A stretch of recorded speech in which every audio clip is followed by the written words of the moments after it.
what's this?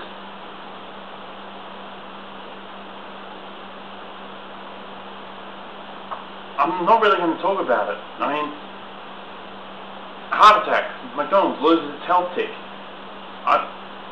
All this article talks about is McDonald's losing its heart foundation tick. Why would you give me this? That's the problem. It's not weird news. It's frankly unsurprising. Alright? Now, I don't care. At the moment, I'll talk to you later. I'm filming. Hey guys, Leeway Preps here for the Madness Ride. And our first article. Australian Prime Minister Julia Gillard has actually denounced a program which kind of satirises her life as Prime Minister, after news that a sex scene in the program itself was going to be broadcast on the show. Now,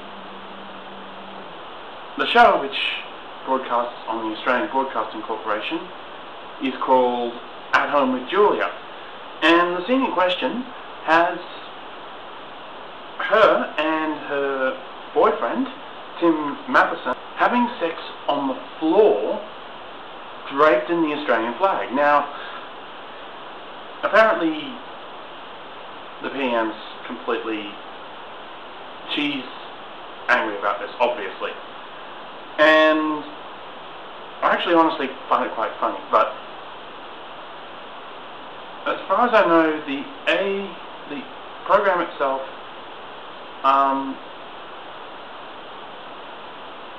doesn't try to satirise it in a way that makes Julia come off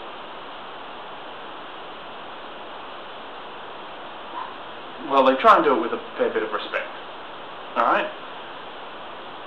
And in order to make sure that they do have good and honest respect for it, they actually have a team of lawyers. Now, of course, this is the same team of lawyers that actually that the Chaser Boys consulted when they did the APEC prank. So obviously, yeah, it does seem like that there's a little bit of what's the word we could use?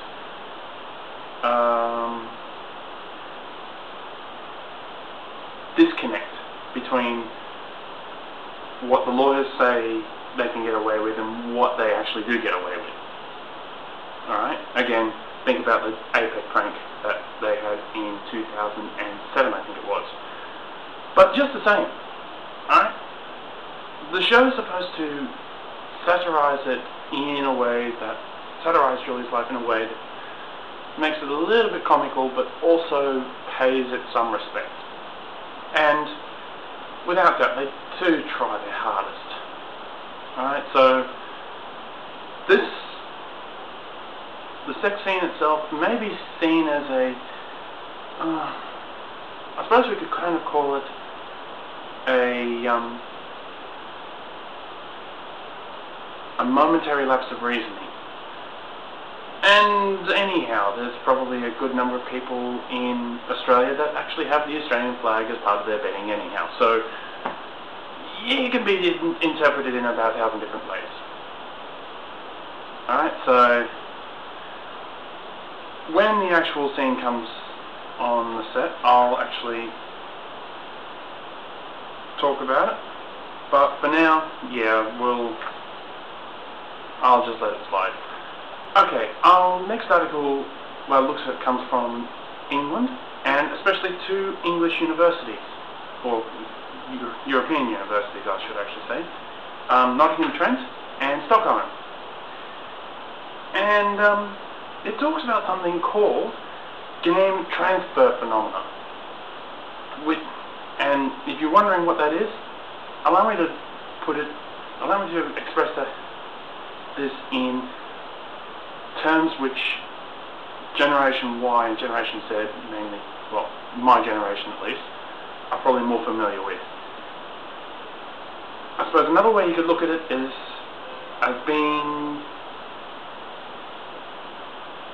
what you might like to call the Scott Pilgrim syndrome. It's where you take how you perceive games and transfer it to reality. Alright? So, yeah, people who continuously play video games keep thinking that they're still playing the game after they turn it off. And that's a little disturbing, to say the least. I mean, at some point you've got to actually distinguish between what's real and what's fantasy. And if you're unable to do that, then, yeah, I don't need to say anymore. Alright, our last article comes from Brazil. And a 90-year-old farmer has actually... What? Excuse me a moment, guys. I'm going to reread this. A 90-year-old farmer has fathered 50 children with 4 women, including 2 sisters and their mum. Okay, right.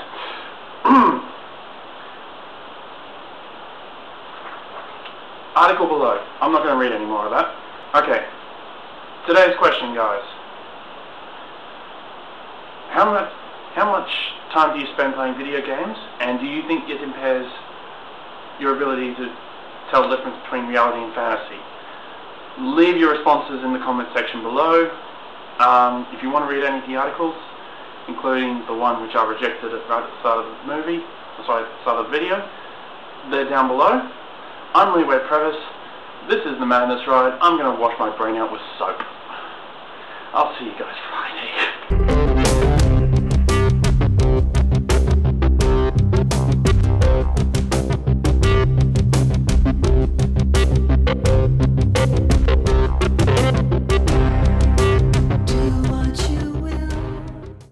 Oh,